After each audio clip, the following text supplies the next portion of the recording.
తెలుగు శ్రోతలందరికీ నమస్కారం అండి.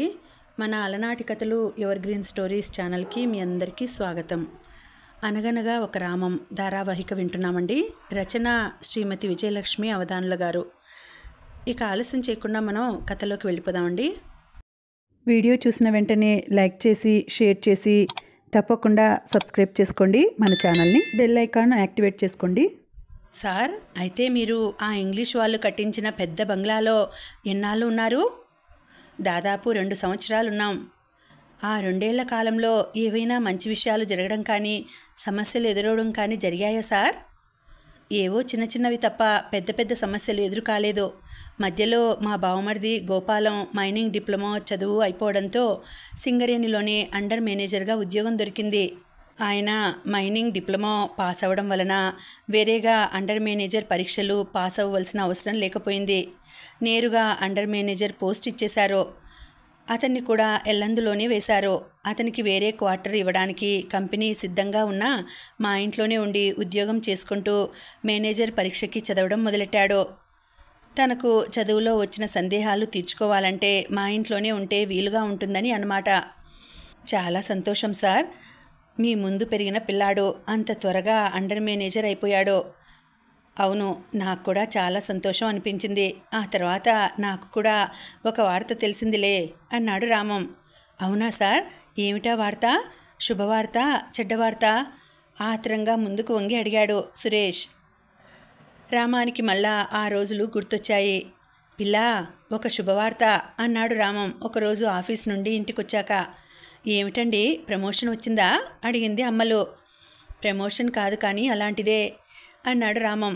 ఏమిటండి అది? అమ్మలు ఆత్రంగా అడిగింది. నన్ను ట్రైనింగ్కి యూకే పంపడానికి హెడ్ క్వార్టర్కి ఒక ప్రతిపాదన పంపారు. 3 నెలలు ట్రైనింగ్ ఉంటుంది. హెడ్ క్వార్టర్ వాళ్ళు ఆ ప్రతిపాదనకు ఒప్పుకుంటే బహుశా ఏప్రిల్ మే నెలల్లో పంపుతారేమో. అప్పుడైతే అక్కడ మంచు పడదు, బయట తిరగడానికి వీలుగా ఉంటుంది అన్నాడు. సింగరేణి క్యాలరీస్ వాళ్ళు ప్రతి సంవత్సరం వేసవి కాలంలో 4 ఆఫీసర్లని యూకే పంపుతుంటారు. బాధ్యతాయుతంగా పనిచేసే వారిని ఎన్నుకొని పంపుతుంటారు. యూకేలోని 4 దేశాల్లో ఉన్న బొగ్గు గనుల్లో చాలా అభివృద్ధి చెందిన పద్ధతులు, అడ్వాన్స్డ్ టెక్నాలజీ ఉపయోగిస్తూ ఉంటారు. అక్కడ టెక్నాలజీ స్టడీ చేసి సింగరేణి క్యాలరీస్లో వాటిని ఉపయోగించవచ్చునో లేదో, ఒకవేళ ఉపయోగిస్తే ఏం చేయాలో వీటన్నింటితో ఒక నివేదిక తయారు చేసి కంపెనీకి ఇస్తారు. ఇలా యూకే ట్రైనింగ్కి వెళ్ళి వచ్చిన తర్వాత వాళ్లకు త్వరలో ప్రమోషన్ దొరుకుతుంది. ఏమండి, యూకే అంటారు కదా, అది ఒక దేశమా? అమ్మలు అడిగింది రామాన్ని. అవి 4 వేరువేరు దేశాలు, కానీ కలిసి ఉంటాయి. ఇంగ్లాండ్, స్కాట్లాండ్, వేల్స్, ఉత్తర ఐర్లాండ్ అన్న 4 దేశాలను కలిపి యునైటెడ్ కింగ్డమ్ అంటారు. వీటిని యూకే అని ఎందుకంటారో తర్వాత వివరంగా చెప్తాలే అన్నాడు రామం. రామం తన విదేశీ ప్రయాణం విషయం చెప్పగానే అమ్మలు మనసు సంతోషంతో పొంగిపోయింది. అప్పుడే 2-3 ఏళ్ల నుండి రామం ఈ ట్రైనింగ్ గురించి ఎదురు చూస్తూ ఉన్నాడు. మొదట అమ్మలు మనసులో సంతోషపడినా 3 నెలలు రామం ఉండడు అనేసరికి దిగులేసింది. అప్పుడు పిల్లలకి వేసవి సెలవులు ఉంటాయి కూడాను. ఇప్పుడు గోపాలం కూడా ఉద్యోగం చేస్తున్నాడు, కానీ ఎల్లందులోనే. అందువల్ల పర్వాలేదు. ఆ 3 నెలలు తాను 4 పిల్లలతో కాలక్షేపం చేయాలి. ఏమిటో, మీరు ఫారిన్ వెళ్తున్నారంటే సరదాగాను ఉంది, ఒక్కరితోనూ పిల్లలను పెట్టుకుని ఉండాలంటే బెంగగాను ఉంది అంది అమ్మలు. ఇంకా 4-5 నెలలు సమయం ఉంది కదా, బహుశా ఈలోపు మీ గోపాలం పెళ్ళైపోతే మీ మరదలు నీకు తోడుగా ఉంటుంది అన్నాడు రామం. గోపాలానికి అమ్మలు మామయ్య కూతురుతో పెళ్లికి మాటలు అప్పుడే 4 రోజుల నుంచి జరుగుతున్నాయి. గోపాలం, స్వరాజ్యం ఒకరికొకరు నచ్చారు. ఇంకా ముహూర్తాలు పెట్టుకోవడమే తరువాయి. తమ ఆఫీసు వాళ్ళు పంపిన ప్రతిపాదనను హెడ్ క్వార్టర్ వాళ్ళు ఒప్పుకుంటారన్న నమ్మకం రామానికి ఉంది. ఆ ప్రతిపాదనను కంపెనీ డైరెక్టర్లు అంగీకరించాలి. కానీ మర్నాడు ఆఫీస్కు వెళ్ళగానే జనరల్ మేనేజర్ దగ్గర నుండి కబురు వచ్చింది.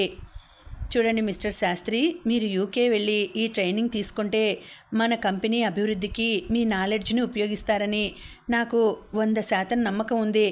కానీ ఒక చిక్కు వచ్చి పడింది. ఏదో ఆలోచిస్తూ అన్నాడు జీఎం. ఏమిటి సార్ అది? కంపెనీ వాళ్ళు ప్రతి ఏడు కేవలం 4 పంపిస్తారు. కానీ ఈ సంవత్సరం 5 ప్రతిపాదించారు. అందువల్ల ప్రతిపాదించిన వాళ్ళలో ఒకరిని డ్రాప్ చేసేయాలి. అది డైరెక్టర్ లెవెల్లోనే జరుగుతుంది. ఎవరిని డ్రాప్ చేస్తారో 4-5 రోజుల్లో తెలుస్తుంది. అవునా సార్? పోన్లేండి, నేను డ్రాప్ అయినా పర్వాలేదు. నాకంటే అర్హులైన వాళ్ళు వెళ్తే మంచిదే కదా, చిరునవ్వుతో అన్నాడు రామం. అర్హులైన వాళ్ళు వెళ్తే మంచిదే, కానీ మన వెనుక చిన్న కుట్ర జరిగినట్లుంది, కాస్త విచారంగా అన్నాడు మేనేజర్. ఏమిటి సార్ అది? నీకంటే ఒక సీనియర్ ఆఫీసర్ని కాదని నీకు మేనేజర్గా ప్రమోషన్ ఇచ్చారు కదా, ఆ సీనియర్ ఆఫీసర్కి డైరెక్టర్లలో ఒక చుట్టం ఉన్నాడట. ఆ డైరెక్టర్ని పట్టుకొని 5వ మేనేజర్ పేరు కూడా ప్రతిపాదనలోకి వెళ్ళేటట్లు ఆయన చూశాడట. నిజమా సార్? పోన్లేండి, ఆయనకు నాకంటే ఎక్కువ అర్హత ఉంటే ఆయనే వెళ్తాడు. సరే మిస్టర్ శాస్త్రి, మీకు ఈ అవకాశం రావడానికి నా శాయశక్తులా ప్రయత్నిస్తాను. ఆల్ ది బెస్ట్ అన్నాడు జిఎం రామానికి షేక్ హ్యాండ్ ఇస్తూ. రామం ప్రశాంతంగా బయటకు నడిచాడు. విదేశీ ప్రయాణం ఖరారు అయితే విదేశాల నుండి వచ్చాక 1 సంవత్సరం పాటు ఆఫీస్లో బాగా ఎక్కువ పని ఉంటుంది. ఒకవేళ ఈ విదేశీ ప్రయాణం జరగకపోతే అంత పని ఉండదు. కాబట్టి భగవద్గీత తెలుగులో రాసే పని మొదలెట్టాలి అనుకున్నాడు నడుస్తూ. భగవద్గీత నా చేత అనువాదం చేయిస్తాడో, కంపెనీ గురించి నివేదిక రాయిస్తాడో ఆ పైవాడే చూసుకుంటాడో. నేను చేయగలిగినంత చేశాను అని కూడా అనుకున్నాడు రామం. రామంతో జిఎం మాట్లాడిన విషయాలు రామం అమ్మలతో చెప్పలేదు. ఒకవేళ నా ప్రయాణం రద్దయితే అప్పుడే చెప్పవచ్చు అనుకున్నాడు. 3వ రోజు మళ్ళా జిఎం రామానికి కబురు పెట్టాడు. గుడ్ న్యూస్ మిస్టర్ శాస్త్రి, మీ యూకే ప్రయాణం ఖరారైంది. ప్రతిపాదించిన 5గురిలో ఆఖరున ప్రతిపాదించిన ఆఫీసర్ని నిరాకరించారు అన్నాడు జిఎం సంతోషంగా రామం చేయి పట్టుకొని ఊపుతూ. ఈ విదేశీ ప్రయాణం మన కంపెనీకి వీలైనంత ఎక్కువగా ఉపయోగపడేటట్లు చేస్తాను సార్, మీకు ధన్యవాదాలు అన్నాడు రామం నవ్వుతూ. రామం యూకే వెళ్ళడానికి ఏర్పాట్లు మొదలయ్యాయి. అక్కడికి వెళ్లేందుకు తప్పనిసరిగా 2 సూట్లు కుట్టించుకోవాలి, టైలు కొనుక్కోవాలి, పాస్పోర్ట్ తీసుకోవాలి. అయితే వీటన్నింటికి కంపెనీ వాళ్లే డబ్బిస్తారు. ఒక్కొక్క సూట్ ఖరీదు విన్న అమ్మలు ముక్కు మీద వేలు వేసుకుంది. దాదాపు రామం 6 జతల బట్టల ఖరీదు అది. కంపెనీ డబ్బైనా సరే అంత ఖరీదు పెట్టి ఇప్పుడు ఈ బట్టలు కుట్టించుకోవడం ఇష్టం లేదు పిల్ల, కానీ కంపెనీ వాళ్ళు తప్పనిసరిగా కుట్టించుకోవాలని రూలు పెట్టారు. అక్కడి వాతావరణానికి ఆ బట్టలు తప్పనిసరి అట అన్నాడు రామం.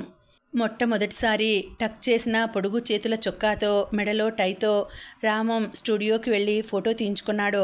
పాస్పోర్ట్ గురించి ఫోటో ప్రింట్లు ఇంటికి వచ్చిన నాడు ఇంటిల్లి పాది వాటిని చూసి మురిసిపోయారు.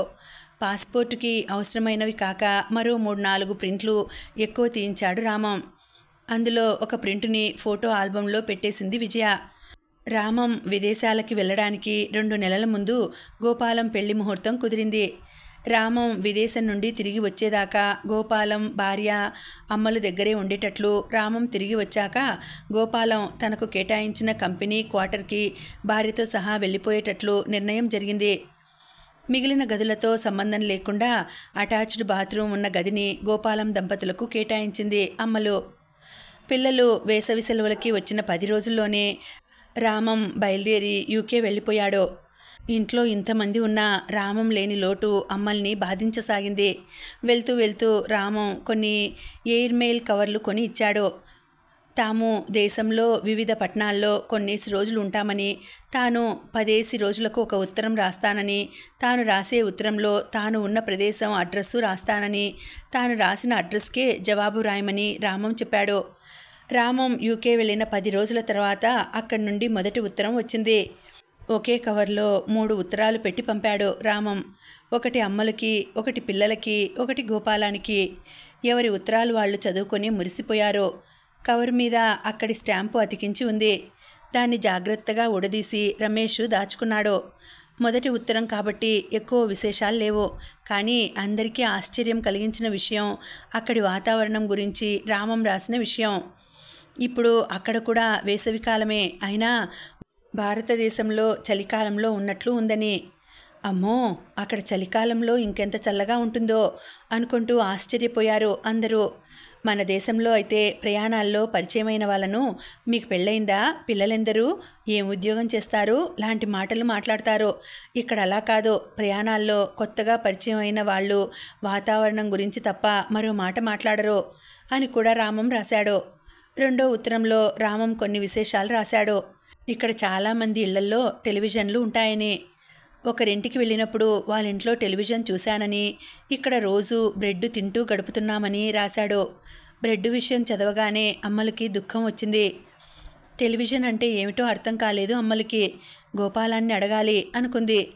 ఒరే గోపాలం, మీ బావ ఉత్తరంలో టెలివిజన్ అని ఏదో రాశారు, అంటే ఏమిట్రా అడిగింది అమ్మలు. అంటేనేమో అక్క, అది మన పెద్ద సైజు రేడియో అంత ఉంటుంది. మనం రేడియోలో కేవలం పాటలు మాటలు వింటాం కదా, కానీ టెలివిజన్లో సినిమా బొమ్మల్లాగా బొమ్మలు కూడా కనపడతాయి అన్నాడు గోపాలం. అవునా, అటువంటి సినిమాల్లాంటివి అక్కడ ఇళ్లల్లోనే ఉంటాయి అమ్మలు ఆశ్చర్యంగా అడిగింది. అవునక్క, ఇళ్లల్లో ఉంటాయి. అవునరా గోపాలం, మనం బతికి ఉండగా అటువంటివి మన దేశంలో చూడగలమంటావా అమ్మలు అడిగింది. నాకేం నమ్మకం లేదక్క. బహుశా మన దేశానికి రావడానికి మరో 50 ఏళ్ళు పడుతుందేమో అన్నాడు గోపాలం. ఈ సంభాషణ జరిగింది 1966-67లో. కానీ గోపాలం అంచనా తప్పవుతూ టీవీ మరొక 10 ఏళ్లలోనే భారతదేశంలోకి వచ్చేసింది. వైభవం అంటే ఆ తెల్లదొరలదే అంది అమ్మలు. రామం వాళ్ళు యూకే వెళ్ళినప్పుడు అక్కడ భారతదేశంలో చలికాలంలో ఉన్నప్పటికంటే ఎక్కువ చలిగా ఉంది. 2 సూట్లు తెచ్చుకోవడం మంచిదే అయింది అనుకున్నాడు రామం. ఇంగ్లీష్ వాళ్ళు టై ఎందుకు కట్టుకుంటారో అప్పుడు అర్థమైంది. మెడ చుట్టూ టై గట్టిగా కట్టుకోవడం వలన కాలర్ దగ్గర నుండి చలిగాలి గుండెల వైపు వెళ్ళదు. ఒకవేళ మరీ ఉక్కపోస్తే ఆ టైని కాస్త వదులు చేసుకుంటే సరిపోతుంది. ఇక్కడి వాతావరణానికి ఇవి సరైన బట్టలు. కానీ మన దేశం లాంటి వేడి దేశంలో కూడా ఈ పద్ధతులు అనుకరించడం విచారకరం అనుకున్నాడు రామం. రామం యూకే వెళ్ళినప్పుడు యార్క్షైర్, నాటింగ్హామ్షైర్, లంకాషైర్ మొదలైన ప్రాంతాల్లో బొగ్గుగనులు ఉన్నాయి. ఇప్పుడు అవన్నీ మూసేశారు. ప్రస్తుతం యూకేలో బొగ్గుగనులు లేవు అనుకుంటాను. ఒక్కొక్క ప్రాంతంలో ఆ కంపెనీ వాళ్ళు ఇచ్చిన గెస్ట్ హౌస్లో ఉంటూ పగలల్లా వాళ్ళ గనుల్లోకి దిగి అక్కడి వాళ్ళ పని, వాళ్ళు ఉపయోగించే మిషన్లు చూడ్డం ఆ నలుగురి పని. రామం మొదటి రోజు మా ఇంట్లోకి దిగినప్పుడు చేతిలో ఒక నోట్ పుస్తకం, జేబులో ఒక పెన్ను పెట్టుకొని వెళ్ళడం చూసిన మిగతా వారు ఆశ్చర్యపోయారు. అదేమిటి శాస్త్రి సాబ్, బడిపిల్లల్లా ఆ పెన్ను పుస్తకం పట్టుకొని బయలుదేరారేమిటి ఆశ్చర్యంగా అడిగాడు జా అన్న ఆఫీసర్. మీరు మరి ఏమీ పట్టుకోవడం లేదా అంతకంటే ఆశ్చర్యంగా అడిగాడు రామం. ఎందుకు, దండగా. మనం అక్కడ ఏవేవో చూసి వస్తాం. వచ్చాక అక్కడ చూసినవి మన డైరీలో 4 ముక్కలు రాసుకుంటే సరిపోతుంది. మనం దేశం వెళ్ళాక ఆ 4 ముక్కల్నే 100-200 పదాల్లో రాయడం పెద్ద కష్టం కాదు. అంత కష్టమేమీ కాదు అన్నాడు బెనర్జీ అన్న మరో ఆఫీసర్. బహుశా నాకు మీ అంత జ్ఞాపకశక్తి లేదేమో. నేను చూసినవి పేపర్ మీద పెడితే తప్ప నాకు తృప్తి ఉండదు అన్నాడు రామం. మిస్టర్ శాస్త్రి, ఒక విషయం చెప్పనా? ఈ విదేశీ యాత్ర చేసి వచ్చిన వాళ్ళు ఏదో ఒరగబెట్టేస్తారని మన కంపెనీ కూడా ఆశించదు. ఒకవేళ మనం నిజాయితీగా నివేదిక సమర్పించినా అది అమలు చేయడానికి ఎవరూ సాహసించరు. ఈ నివేదికలు అవి కేవలం కాగితాల మీదే ఉంటాయి అంతే. ఈ విదేశీ ప్రయాణాలు అన్నవి కొందరు ఆఫీసర్లకు కంపెనీ ఇచ్చిన బహుమతి, అంతకంటే మరేం కాదు అన్నాడు సాటే అన్న మరో ఆఫీసర్. సరే, మీ ఉద్దేశాలు మీకుంటాయి, కానీ నా అలవాటు నేను మానుకోలేను చిరునవ్వుతోనే సమాధానం చెప్పాడు రామం.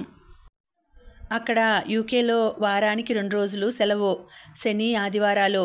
వీళ్ళు వెళ్ళిన 2 వారాల తర్వాత వచ్చిన శనివారం మధ్యాహ్నం ఝా రామం గదికి వచ్చి అన్నాడు, ఇవాళ సాయంత్రం మేము నైట్ క్లబ్కి వెళ్దాం అనుకుంటున్నాం. ఇక్కడ నైట్ లైఫ్ భలే ఉంటుందట. మనం ఎంత తాగినా అడిగేవాడు ఉండడు. మీరు కూడా వస్తారా? ఇక్కడ 70mm థియేటర్లో సౌండ్ ఆఫ్ మ్యూజిక్ అన్న సినిమా ఆడుతోందట. మన భారతదేశానికి ఇంకా అటువంటి సినిమా హాళ్ళు రాలేదు. ఇవాళ ఆ సినిమాకి వెళ్దామా అని నేనే మిమ్మల్ని అడుగుదాం అనుకున్నాను అన్నాడు రామం. సినిమాలకేమిటి శాస్త్రి సాబ్, మన దేశం వెళ్ళాక అయినా చూసుకోవచ్చు. ఇక్కడ కనపడే నైట్ లైఫ్ మన దేశంలో కనపడదు. పదండి, హాయిగా రాత్రంతా గడిపొద్దాం. జా అంటున్న నైట్ లైఫ్ ఏమిటో రామానికి అర్థమైంది. సున్నితంగానే తిరస్కరించాడు. జా వెళ్ళాక సాటే వచ్చాడు. శాస్త్రి సాబ్, పోనీ మీరు రాత్రంతా ఉండనక్కర్లేదు, ఓ 2 పెగ్గులు పుచ్చుకొని వచ్చేయవచ్చు. ఇక్కడ చలికి అది ఎంతో బాగుంటుంది. నన్ను వదిలేయండి సాటే సాబ్, అంతగా చలేస్తే గదిలో హీటర్ ఉంది, బ్లాక్ టీ పెట్టుకొని తాగుతాను.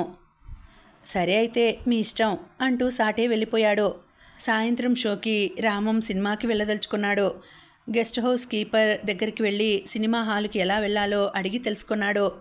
అతను చెప్పిన దారంట బస్ స్టాప్కు వెళ్ళి నిల్చుంటే అతను చెప్పిన నంబరున్న బస్సు వచ్చింది. థియేటర్కి ఏ స్టాప్లో దిగాలో కూడా అతను చెప్పడం వల్ల దిగవలసిన చోట సులభంగానే దిగిపోయాడు.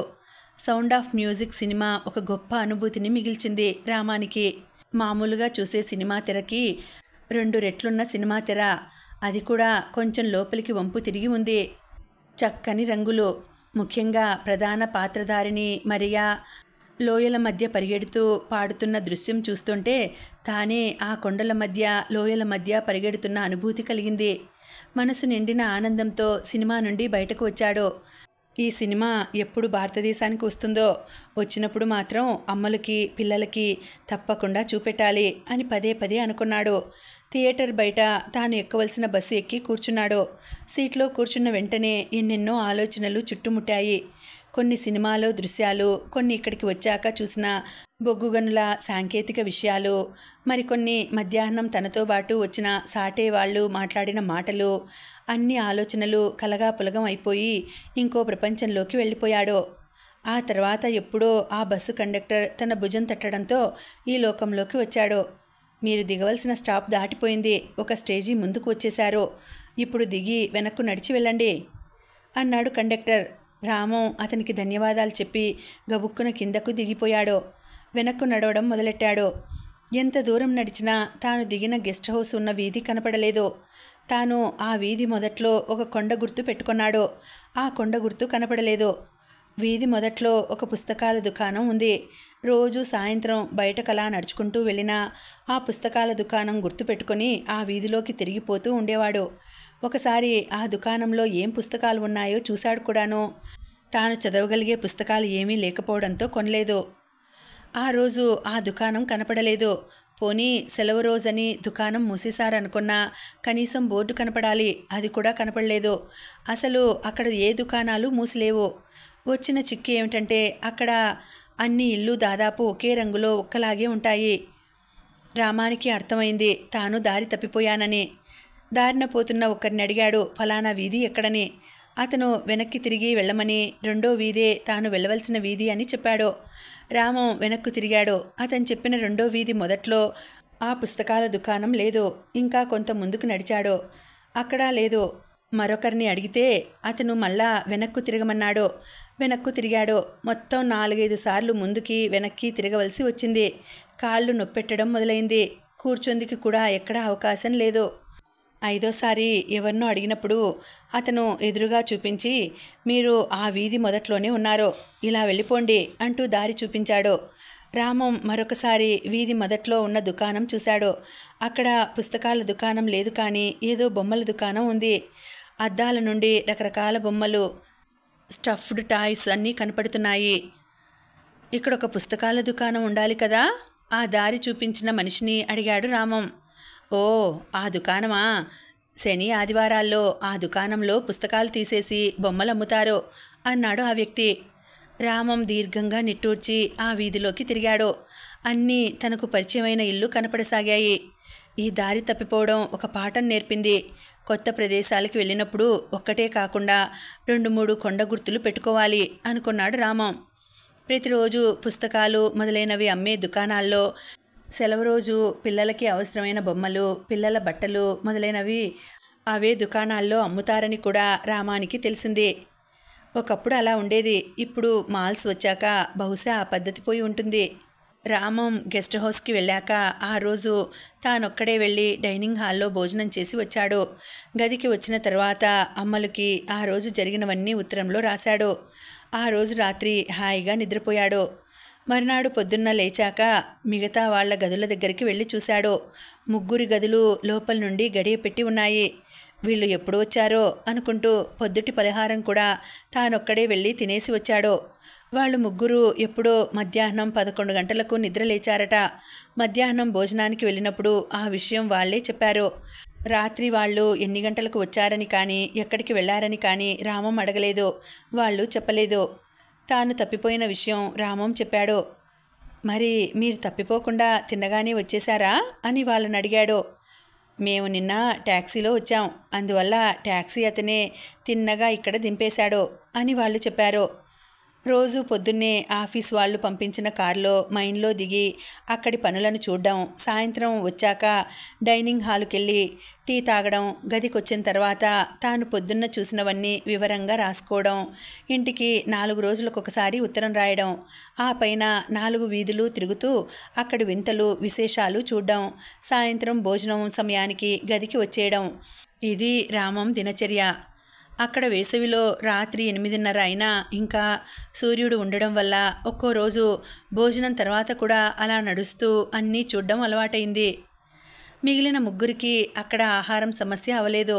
ఎందుకంటే అక్కడ దాదాపు అందరూ మాంసాహారులే. మిగిలిన ముగ్గురు కూడా మాంసాహారులే. బ్రెడ్డు ఇంకా ఉడకబెట్టిన కూరగాయలు రామం ఆహారం. ఒకరోజు రామానికి అన్నం తినాలని బుద్ధి పుట్టింది. నాకు కొంచెం ఉడకబెట్టిన బియ్యం, స్టీమ్డ్ రైస్ ఇవ్వగలరా అని గెస్ట్ హౌస్ వాళ్ళని అడిగాడు. ష్యూర్ అంటూ ఒక పావు గంట తర్వాత ఒక చిన్న బౌల్లో ఉడకని బియ్యం లాంటి అన్నం తెచ్చిపెట్టాడు. ఆ రోజు రాత్రి రామానికి కడుపు నొప్పి వచ్చింది. మరెప్పుడు రామం అన్నం గురించి అడగలేదు. అక్కడ పప్పు ఉండదు కాబట్టి దానికి బదులు ఉడకబెట్టిన చిక్కుడు గింజలు తింటూ ఉండేవాడు. పిల్లల స్కూళ్ళు తెరిచేశారు. అమ్మలు, గోపాలం, స్వరాజ్యం వెళ్ళి పిల్లలను కాజీపేటలో దిగబెట్టి వచ్చారు. విజయ బోర్డింగుకి వెళ్తూ కొన్ని ఎయిర్మెయిల్స్ కవర్లు కూడా తీసుకెళ్ళింది. విజయ బోర్డింగుకు వెళ్ళిన 15-20 రోజుల తర్వాత రామం దగ్గర నుండి విజయ బోర్డింగ్ అడ్రస్కి ఉత్తరం వచ్చింది. ఇంతకు మునుపు ఎల్లందులో ఉన్నప్పుడు అందరికీ ఉత్తరాలు రాయడం వల్ల ఒకే కవర్లో అందరి ఉత్తరాలు వచ్చేవి. కానీ ఇప్పుడు విజయకు ఒక్కర్తికే రాయడం వలన ఇన్లాండ్ కవర్ లాంటి దానిలో ఉత్తరం రాశాడు రామం. కొత్త రకంగా ఉన్న ఆ ఉత్తరాన్ని విప్పుతుంటే చూస్తున్న అమ్మాయిలందరూ చుట్టూ మూగారు. భారతదేశంలోని ఇన్లాండ్ కవర్లైతే ఒకవైపే అంటిస్తారు. కానీ యూకే నుండి వచ్చిన ఆ కవరు 2 వైపులా అంటించి ఉంది. అది ఎక్కడ చింపాలో అర్థం కాలేదు విజయ్కి. మొత్తం మీద అంటించి ఉన్న 2 వైపులు చించేసరికి ఉత్తరం 2 ముక్కలైపోయింది. విజయకు చాలా బాధ వేసింది. ఆ 2 ముక్కలు ఒకదాని కింద ఒకటి పెట్టి చదివింది. తాను మరో 1 నెల రోజుల్లో తిరిగి వచ్చేస్తానని, వచ్చిన తర్వాత 4-5 రోజులు రెస్ట్ తీసుకొని అమ్మ తాను కలిసి బోర్డింగుకి వస్తామని, విజయకు అమ్మకు 2 వాచీలు కొన్నానని, తమ్ముళ్ళు ముగ్గురికి స్వెటర్లు కొన్నానని, తాను వచ్చే లోపల చేతిలో డబ్బుని బట్టి మరికొన్ని వస్తువులు కొంటానని రామం రాశాడు. బొగ్గుగనులు ఉన్న అన్ని ప్రాంతాలను రామం వాళ్ళు చూశాక అక్కడి నుండి బయలుదేరి వచ్చే ముందు 4గురిని లండన్ విహారయాత్రకి పంపించారు. లండన్లో ఉన్న 4 రోజులు అందరూ చుట్టుపక్కల ఉన్న అన్ని ప్రదేశాలను చూశారు. ముఖ్యంగా ఆ 4 రోజులు ఇంటికి తీసుకువెళ్లవలసిన వస్తువులు కొనుగోలు చేశారు. రామం 3 మగపిల్లలకు స్వెటర్లు, అమ్మలకి విజయకి రిస్ట్ వాచీలు కొన్నాడు. అక్కడ వంటింట్లో వాడుకునే ఒక వస్తువు రామాన్ని చాలా ఆకర్షించింది. దానిని బ్లెండర్ అంటారని తెలిసింది. ఇది కొంటే పాపం అమ్మలు బాగా సుఖపడుతుంది అనుకున్నాడు. దానికి ఒకవైపు 2 కవ్వాలు తగిలించి మజ్జిగ తిప్పుకోవచ్చు, మరోవైపు కప్పులో నానబెట్టిన పప్పు రుబ్బుకోవచ్చు. అంటే ఇప్పటి మిక్సీకి చిన్న సైజు అన్నమాట. అదొకటి కొన్నాడు. అప్పటికి భారతదేశంలో ఇంకా బ్యాటరీతో పనిచేసే ట్రాన్సిస్టర్లు రాలేదు. పిల్లలు అమ్మలు సరదా పడతారని అదొకటి కొన్నాడు. పిల్లలు ఇంట్లోనే టైపింగ్ అభ్యాసం చేస్తారని ఒక పోర్టబుల్ టైప్ రైటర్ కొన్నాడు. కాఫీ డికాక్షన్ త్వరగా దిగే ఒక కాఫీ పెర్క్యులేటర్ కొన్నాడు.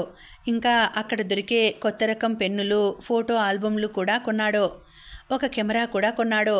గోపాలానికి ఒక స్లైడ్ రూల్, మిగతా వాళ్ళకి చిన్న చిన్న వస్తువులు కొన్నాక రామం దగ్గరున్న విదేశీ మారకం దాదాపు అయిపోయింది.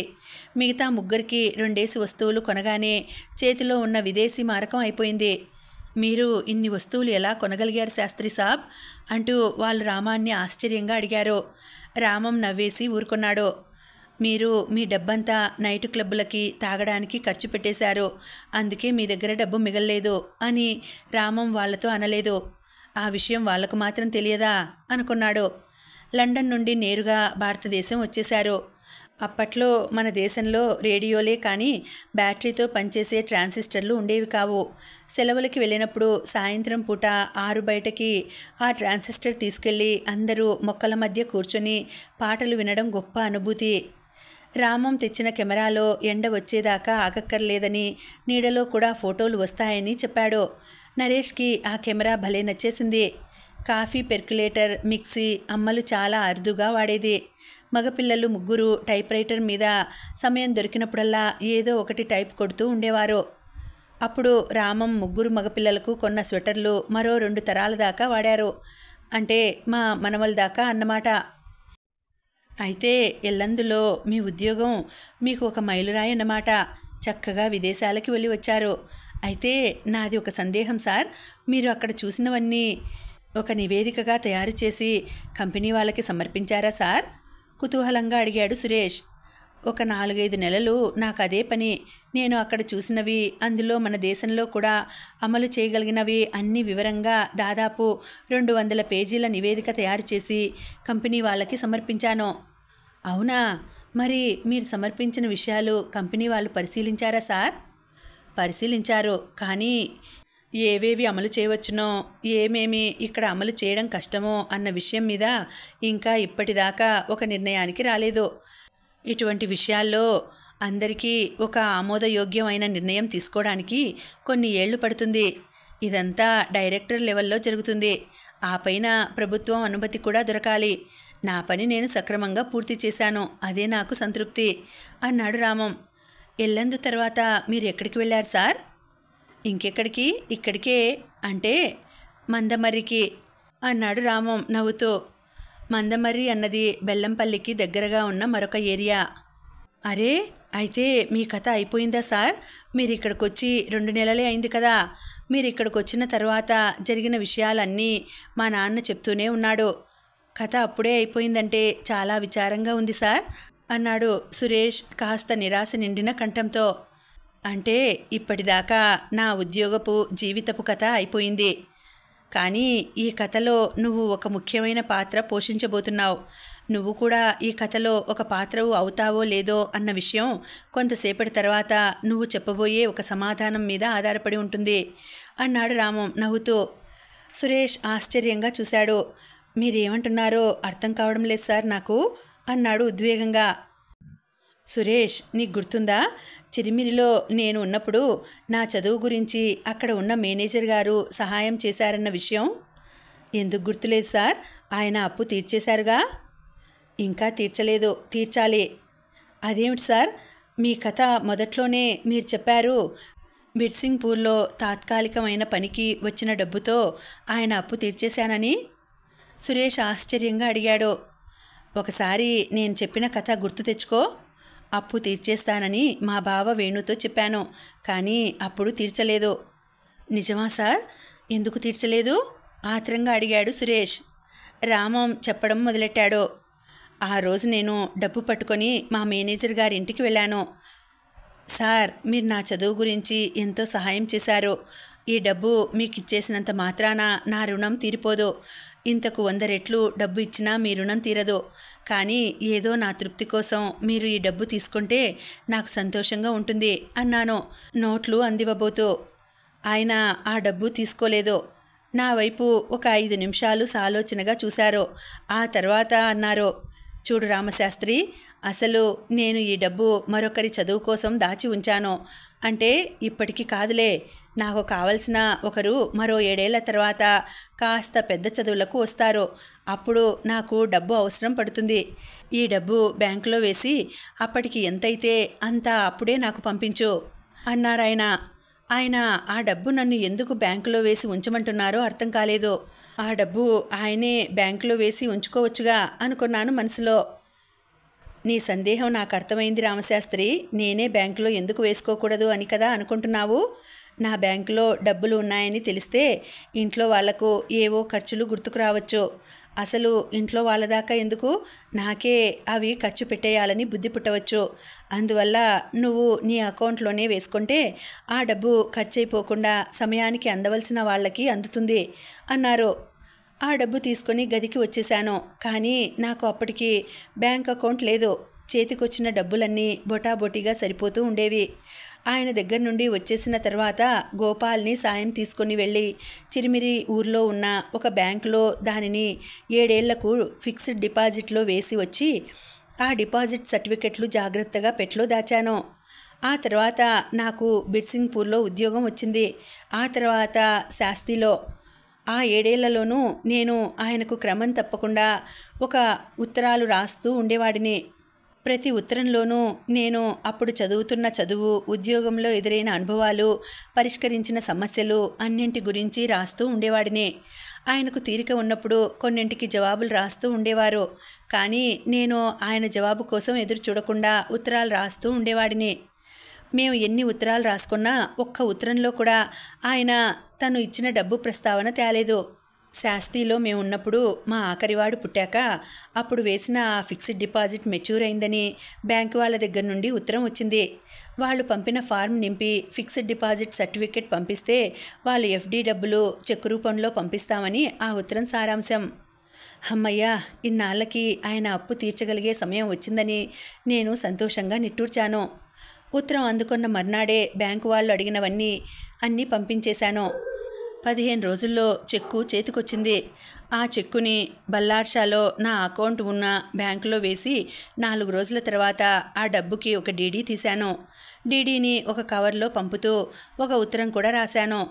సార్, మీరు 7 ఏళ్ల క్రితం చెప్పినట్లే మీరు నాకు ఇచ్చిన డబ్బుని ఫిక్స్డ్ డిపాజిట్లో వేశాను. వారం రోజుల క్రితం మెచ్యూర్ అయిన డబ్బు చేతికి వచ్చింది. 7 ఏళ్ల క్రితం మీకు చెప్పాను కదా, ఈ డబ్బు ఇచ్చేసినంత మాత్రాన నా రుణం తీరిపోదు అని. ఇప్పుడు కూడా అదే మాట చెప్తున్నాను.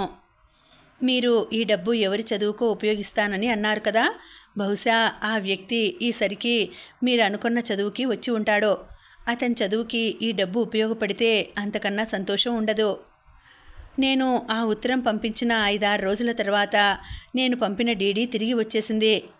డియర్ రామశాస్త్రి, 7 ఏళ్ల క్రితం నిన్ను డబ్బును బ్యాంకులో వేయమన్నప్పుడు 7 ఏళ్ల తర్వాత ఒక వ్యక్తి చదువుకి ఆ డబ్బు అవసరం పడుతుంది అన్నాను కదా. నిజానికి అప్పటికీ ఇప్పటికీ కూడా ఆ వ్యక్తి ఎవరో నాకు తెలియదు. 7 ఏళ్ల క్రితం నువ్వు డబ్బు అప్పు తీర్చడానికి వచ్చినప్పుడే నేను చెప్దాం అనుకున్నాను, ఈ డబ్బు నువ్వు అవసరమైన వాళ్ళ చదువుకి ఉపయోగించు. అర్హులైన వాళ్ళకి ఈ డబ్బు ఉపయోగపడితే అదే నా అప్పు తీర్చినట్లు అని. కానీ అప్పటికి నువ్వు ఇంకా చిన్నవాడివి. అర్హులైన వాళ్ళు ఎవరో నీకు తెలియకపోవచ్చు. మరొక 7-8 ఏళ్ల తర్వాత అయితే నీకు చాలా బాధ్యతలు తీరుతాయి. అర్హులైన వాళ్ళు ఎవరో తెలుస్తుంది. అదిగాక డబ్బు కూడా దాదాపు రెట్టింపు అవుతుంది. బహుశా నువ్వు మరికొంత డబ్బు దీనికి కలపగలిగే వెసులుబాటు కూడా వస్తుంది. అందుకే నిన్ను 7 ఏళ్ల పాటు ఈ డబ్బు దాచి ఉంచమన్నాను. నువ్వు ఇప్పుడు ఈ డబ్బు మైనింగ్ చదువు చదువుకుందామని ఉత్సాహం ఉండి తగినంత ఆర్థిక వనరులు లేని వారి చదువుకు ఉపయోగపడేలా సహాయం చెయ్యి. అప్పుడు నా అప్పు తీరిపోయినట్లే. ఆ ఉత్తరం చదివి నేను బిత్తరపోయాను. మనసులోనే ఆయన కాళ్లకు దండం పెట్టుకున్నాను. రామం చెప్పడం ఆపాడు. సార్, నిజంగా ఎంత అద్భుతమైన వ్యక్తి సార్. అయినా నాకొక్కటే అర్థం కాలేదు. ఆ డబ్బు ఏదో ఆయనే బ్యాంకులో వేసుకుని 7 ఏళ్ల తర్వాత ఎవరికో ఒకరికి ఇవ్వచ్చు కదా, సందేహంగా అన్నాడు సురేష్. చేతిలో డబ్బు కనపడుతూ ఉంటే ఖర్చు పెట్టేయాలని బుద్ధి పుడుతుందని ఆయన చెప్పిన మాట నిజమే కావచ్చు. లేదు, ఇవ్వడంలోని ఆనందం ఎలా ఉంటుందో అవతలి వారికి తెలియాలన్న ఉద్దేశం కూడా కావచ్చు. అంతేనంటారా? మీరు డబ్బు పంపడం, ఆయన తిప్పి పంపడం అంతా జరిగి దాదాపు 10 ఏళ్ళు అయింది కదా. మీకు అభ్యంతరం లేకపోతే ఆ డబ్బు ఎవరికి సాయం చేశారో తెలుసుకోవచ్చా? సురేష్ కుతూహలంగా అడిగాడు. సరే, చెప్తా విను అంటూ రామం మొదలెట్టాడు.